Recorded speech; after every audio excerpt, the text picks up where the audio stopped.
Довжина відео в Ютубі чи має значення? Має. Одне неякісне відео, але щотижня, чи 2-3 класних, суперкласних відео на місяць? Нудять, читають суфлера, все забрендували, все надто солідно, все по регламенту.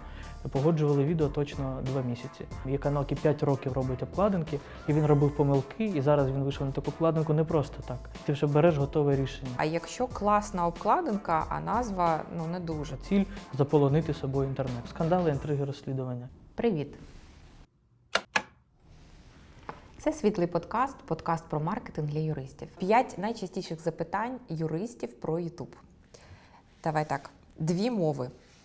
На якій мові вести YouTube-канал юристу юридичної компанії, якщо в них клієнти є і українські, і іноземні? Угу. Треба обрати. Тут зараз є, наприклад, така річ, як переклади. Можна навіть аудіодоріжку поставити. Навіть штучним інтелектом вже в Україні відкрилась. Аудіодоріжка автоматично підбирається. Якщо комусь влаштовує штучний інтелект. Можна самому підгрузити аудіодоріжку. Тобто можна піти в такий експеримент і зробити один YouTube-канал, який буде перекладатись. Назви можна перекласти, описи, обкладинки ні. Тому доведеться там обкладинки, умовно, робити якісь нейтральні без надпису, наприклад. І тут ви вже втрачаєте можливість дожати ось цим надписом, наприклад, свій креатив. Але я би це робив тільки виключно, якщо це контент для заробітку на контенті. Якісь історії там і так далі, і так далі. Якщо це юридичні теми, то там же все побудовано на нашій локальній внутрянці. Там же для України одне болить, для навіть там недалекого зарубіжжя, там якоїсь Румунії, там зовсім інші історії. І скоріше за все, я би в такому випадку робив 2 різних канали просто. Ви можете навіть адаптувати, там на монтажі щось перемонтували, прибрали якусь історію там про якийсь суд, який там в Києві відбувався, бо це їм не цікаво. Додали щось інше, врізали там. Продумали, як ви на продакшені будете знімати так, щоб ви один раз зібрались в студії, але розказали і те, там те нарізали, там те нарізали. І так би було актуальніше. Тобто різні канали. Різні канали. А регулярність виходу відео на YouTube-каналі. Одне неякісне відео, але щотижня, чи 2-3 класних, суперкласних відео на місяць? Неякісне не треба взагалі. Якщо от питання так стоїть, то краще рідше, але робити якісне, тому що воно тоді матиме шанс стати ось тим евергріном, про який ми говорили, якщо там якась цікава тема і так далі, і так далі. Умовно ми розуміємо, що воно точно потрібно аудиторії. І ось саме це називаємо поняття якісне. Тому краще рідше, але краще. А взагалі про регулярність, скільки там мінімум, базовий мінімум? Мабуть, 1 на тиждень. Це найкращий варіант, якщо говорити про мінімум. Може бути 2 на тиждень, це теж окей. Для юридичної тематики я би сильно не спамив своїм контентом, тобто не робив би це там якісь дейлі випуски і так далі, тому що, скоріше за це, нікому не потрібно. Скажи, які інструменти, додатки, сервіси точно будуть потрібні юристу для розвитку каналу в Ютубі?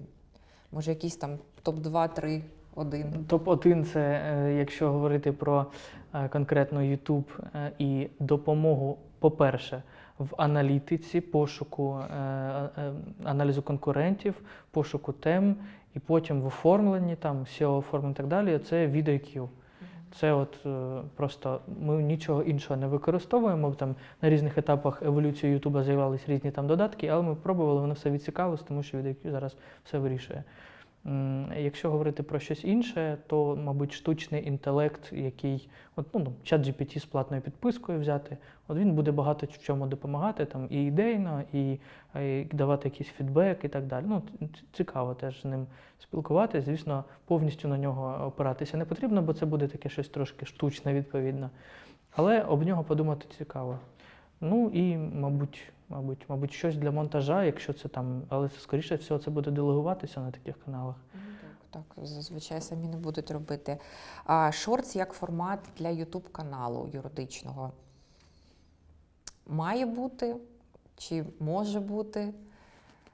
Наскільки це обов'язково додавати такі короткі відео до хвилини або до 3 хвилин? Так, бажано додавати, тому що зараз це джерело трафіку для нових каналів. Це можуть бути і спеціальні відео зняті окремо, і це можуть бути нарізки, але нарізки заради нарізок робити не потрібно. Тобто нарізати потрібно тоді, коли реально є якась цікава фраза, і в ідеалі, коли знімаєш, якщо є така можливість, якщо є втручання ось цього продюсера, наприклад, в контент, і він може завчасно там замовити ці фрагменти, то можна завчасно продумати, що це будуть за фрагменти, які ми потім наріжемо. Так вони будуть якісніші. Якщо нема, то вишукується вже, що є. Або, наприклад, там ведеться ось цей вертикальний контент на декілька платформ, і він всюди публікується, там Reels, Shorts, TikTok, це теж нормально. Тому так потрібно, і там можна їх більше викладати, там іноді можна і кожен день, можна там по 3 на тиждень, там можна інтенсивність мати більшу, і воно дає свій результат.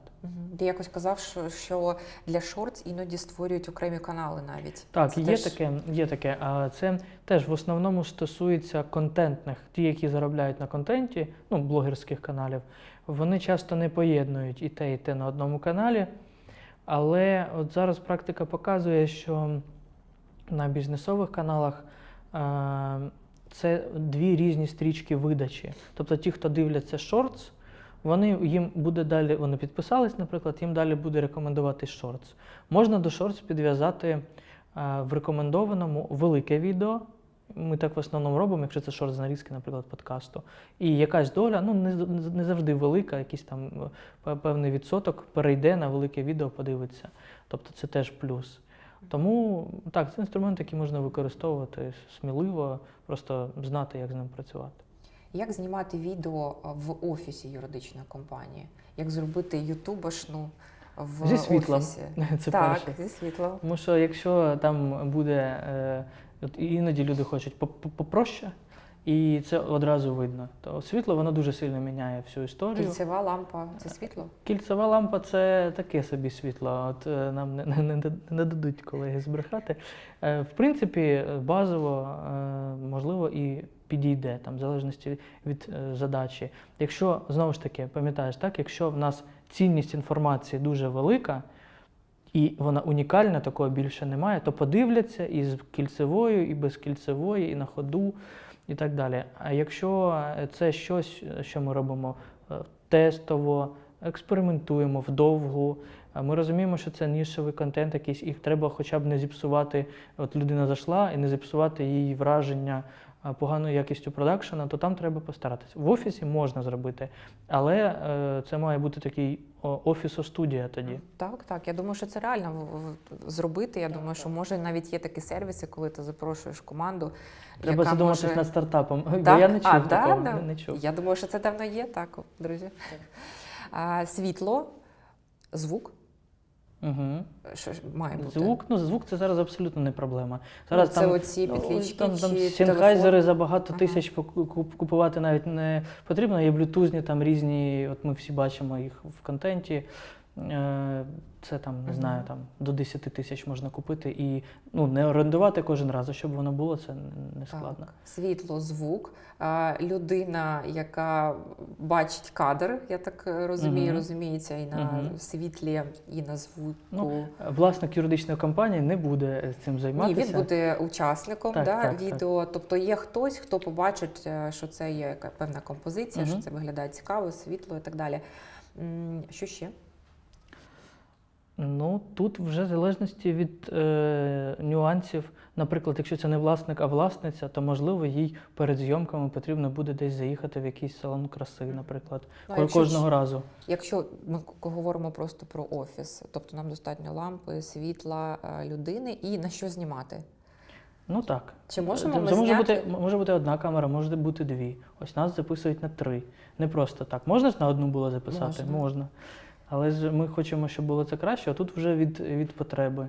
А якщо це буде відео на класний останній iPhone з нормальним світлом і звуком, є перспектива? Є перспектива, але тут можливо знову ж таки брати кількістю тоді, тому що є багато юридичних або особистих брендів і в інших напрямках, які знімають такі новинні там якісь речі. І там швидкість, вона в першу чергу. І там це відео, наприклад, буде монтуватись довше, а їм треба випустити вже зараз, щоб не втратити цей хайп. Тому там і знімають простіше, і глядач це прощає. Все можливо. Довжина відео в Ютубі чи має значення? Має.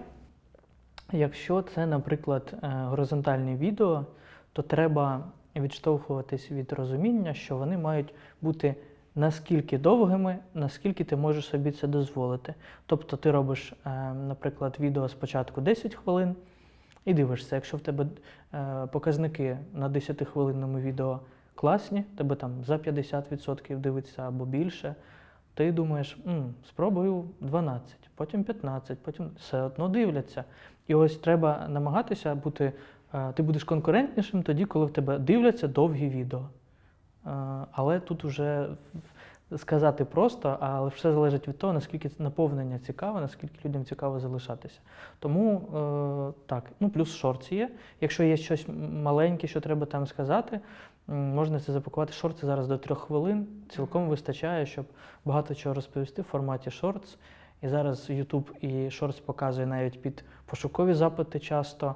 Люди багато стали там дивитися навіть там те, що дивилися тільки вертикальні, зараз можуть дивитися горизонтальні, там якісь рецепти і так далі. Тому краще все коротке в Shorts, а довгий контент максимально насичувати так, щоб його дивилися довше. Дякую.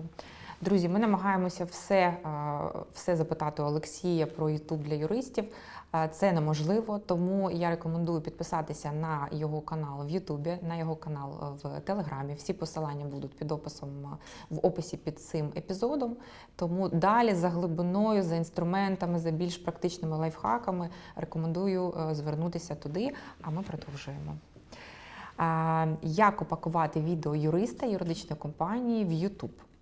Чому таке питання? Тому що юристи, вони дуже прискіпливо ставляться, не всі, звичайно, але там чим крупніша компанія, тим прискіпливіше до бренду, до брендингу, до фірмового стилю. І те, що я спостерігаю в Ютубі, навіть там в нашій роботі, є корпоративний стиль, а є ютубний стиль. І коли ми робимо все занадто корпоративно, як ми звикли на інших майданчиках, в Ютубі, так, це виглядає охайно, але це вибивається з ютубного контенту. От в стрічці ти бачиш там 10 відео, і ось твоє брендоване гарне. Воно гарне, але воно якось занадто гарне, ідеально штучне. Гарне. І воно якось зразу так виглядає нудним, навіть якщо воно не нудне. Чи потрібно зберігати оцей якийсь баланс між корпоративним стилем, який важливий для впізнаваності бренду, та ютубним форматом? Чи ми маємо просто піти в ютубщину, робити оці такі великі заголовки, іноді не прямий текст, а такий по діагоналі, великі обличчя і все. Більш такий блогерський формат. Блогерський. Чи є якийсь баланс, чи його не потрібно шукати і просто йти за ютубним форматом? Це дуже цікаве питання, воно залежить, наскільки ваша команда консервативна. Тому що можна порадити, а там ті, хто приймають рішення, скажуть, блогерський, хорошо. Буде інфоциганщина. Можна, в принципі, знову ж таки, я буду нудити про те, що йти за глядачем. Тобто подивитися, що дивляться глядачі, як це виглядає, або ви знаєте, хто ваші глядачі. Якщо це сучасні люди, які вже це сприймають, які дивляться соцмережі і так далі, то ви можете все ж таки вже не запаковуватись надто солідно, ви можете зробити ось ці нотки Ютубу, але стриманіше, звісно, не повторюючи там за інфобізом якимось відвертим чи там блогерами. Тут треба обирати. У мене є цікава історія щодо цього. Це коли ми з одним брендом робили відео, і там було прохання забрендувати по максимуму. І у нас чашка була з логотипом. Стелаж на фоні був з таким теж логотипом компанії, з такою спеціальною емблемою. Людина була в футболці цієї компанії, звісно. І потім вже на монтажі логотип збоку був доданий в кутку відео на монтажі. От. Мені це не подобається, тому що це надто. Десь можна якийсь акцент, десь там одної футболки вистачить. Тобто я про те, що треба не перегнути за цим ось продаючим, так? Тому що ось те, про що ти кажеш, надто таке консервативне таке від компанії, воно виглядає, як мені зараз будуть продавати. В чому от якраз різниця? Різниця в сприйнятті. Блогерське лайтове, це там свої чуваки, зараз щось розкажуть мені, там якісь інсайти, я теж це знаю, там мені цікаво. А ось тут нудять, читають суфлера, все забрендували, все надто солідно, все по регламенту. Погоджували відео точно 2 місяці. Ось така різниця. І от вибирайте, що вам краще. А наскільки відсотків важлива обкладинка? Обкладинка важлива для CTR дуже сильно. Якщо обкладинка не працює, то ось цієї зустрічі не відбудеться і вже ніхто там не подивиться ні 10 хвилин, ні 5, ні скільки. Тому це дуже важлива річ, і обкладинки там, знову ж таки, якщо там зараз мене занесе в дєбрі технологічні, як це відбувається, можна змінювати, якщо вони там не зайшла. Дуже потрібно спостерігати за цим CTR. Зараз на Ютубі є АБ-тестування, можна пробувати теж робити АБ-тестування, якщо це вам потрібно. Можна пробувати одразу нащупати формат. І знову ж таки, це легше зробити, коли ви бачите, що є ринок, є там, умовно, 5 лідерів, і ви робите щось середньо по ринку, тому що це саме очевидно, це є канал, який 5 років робить обкладинки, і він робив помилки, і зараз він вийшов на таку обкладинку не просто так. Він вийшов тому, що це працює в нього, і ти вже береш готове рішення. Випуск буде називатися «Кради в Ютубі як художник». Так і є. Давай спробуємо пограти в таку гру, можна сказати. Да? З чого взагалі складається відео, якщо так пояснити людям, які там не розуміють або мало в цьому розбираються? З самого відео, з обкладинки, є ще назва на обкладинці і назва самого відео. І є опис відео, який оптимізований, і є ще теги. Так? От всі ці штуки. Якщо в нас класна ютубна обкладинка, на яку хочеться клікнути, але погано прописаний опис і теги, яка вірогідність, що на неї клікнуть, чи її взагалі не покажуть, щоб ми на неї не клікнули? Ні, насправді можна ось... Ти кажеш, є відео, є ці всі речі, там семантичне оформлення, візуальне, так? Ми називаємо це упаковка. І ось в упаковці має значення, в першу чергу, обкладинка плюс назва. Вони мають грати вдвох і доповнювати одне одне. А опис – це вже більше історія для того, щоб туди понадодавати різних ключових слів, назву компанії, ім'я різних, хто там приймав участь і так далі, якісь ключові терміни, як це шукають, якісь визначення. Для того, щоб це вже працювало конкретно на пошук, на пошуковий трафік. Але пошуковий трафік – це 10% максимум успіху. Тобто це хай буде, воно зайвим не буде, воно там не складно робиться.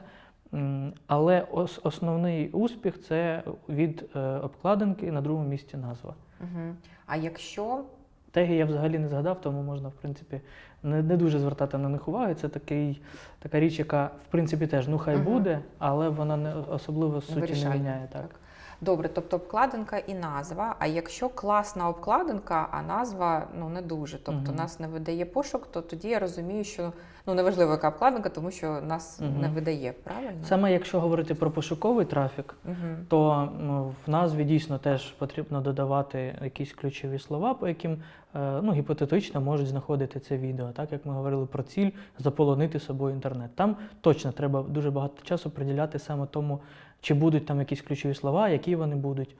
Якщо ми розуміємо, що в нас в основному трафік буде з головної сторінки, якщо, наприклад, це подкаст, так, то там має бути вже щось інше, що впливає на конкретного глядача, який це знайде. Тобто інтрига, скандали, інтриги, розслідування. Тобто щось, що зацікавить клікнути прямо тут і зараз.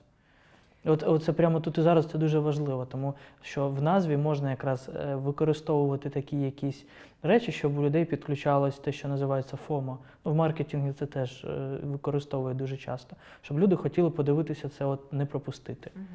Давай на нашому прикладі, як би ти, без аналітики зараз просто, як би ти назвав цей випуск, От що б було в назві, а що б було б на картинці. Тобто, чому я питаю? Тому що ми не називемо це там, чи можемо. Ми можемо написати на картинці YouTube для юристів, а в назві буде щось інше. Що там має бути? Ну, дивись, на картинці я би не писав YouTube для юристів, я би написав щось типу, там 80% юристів там не знають про це. Або ну, тут треба вже думати, як розкручувати історію. Тому що YouTube для юристів це в принципі правильна назва. Але чи максимально вона ефективна, ну тут питання. Тобто можна використати щось, де є, наприклад, або якась цифра, або якийсь перекручений трошки факт, або щось, що зацікавлює і зупиняє на секунду, і ось цей юрист, або хтось, хто буде дивитися це, він співвідносить себе, чи я такий, чи не такий, і так далі. Тут треба покрутити, подумати, що це може бути таке.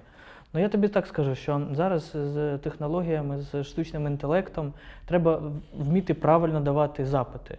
Там, я не скажу, що ми 100% всього робимо там, в чаті GPT, але він дуже гарний інструмент, об який можна подумати. Давати йому якісь свої ідеї, давати щось і потім докручувати. Якщо ти спеціаліст, ти знаєш, що ти хочеш, що в тебе працює, то тоді ти з нього зможеш отримати ці речі. І ну, він цю первинну обробку бере на себе, тому ну, нехай всі користуються. І ось навіть ось ці варіанти, коли ти йому пропишеш один якийсь креатив, який тобі прийшов в голову, і скажеш, в цьому ж напрямку зроби мені там ще 5 варіантів. І ти потім сидиш і обираєш. І те ж саме з назвою. В цілому назв, ну, є декілька варіантів, на що ви будете тиснути в назві. Десь на факт, десь використовуєте назву запитання. Тобто часто це працює дуже гарно. Тобто, от, як би ми могли, як ти думаєш, сформувати назву запитання для цього подкасту? Для цього шматочка, да? Для цього подкасту. Так. Кому точно не потрібен YouTube? Може, так. Або, наприклад, почати через як. Те, що починається через як, на практиці дуже гарно працює. Як юристу обрати нішу для свого Ютубу? Можна. Або там не ніша, а щось ще погратися з іншими якимись варіантами. Ти сказав про АІшку, про штучний інтелект. Де можна використовувати його, крім текстів? Чи потрібно це робити? Для обкладинки, наприклад, робити? Для того, щоб, може, є якісь сервіси, які допомагають нарізати відео. Чим ти користувався, що ти можеш порадити? Або взагалі не дивимось туди? Ні, АІшка норм. Перше, це обробка текстів. Навіть якщо є там, от умовно, цей подкаст виходить, і тобі потрібно якось зрозуміти, як ти будеш нарізати шортс.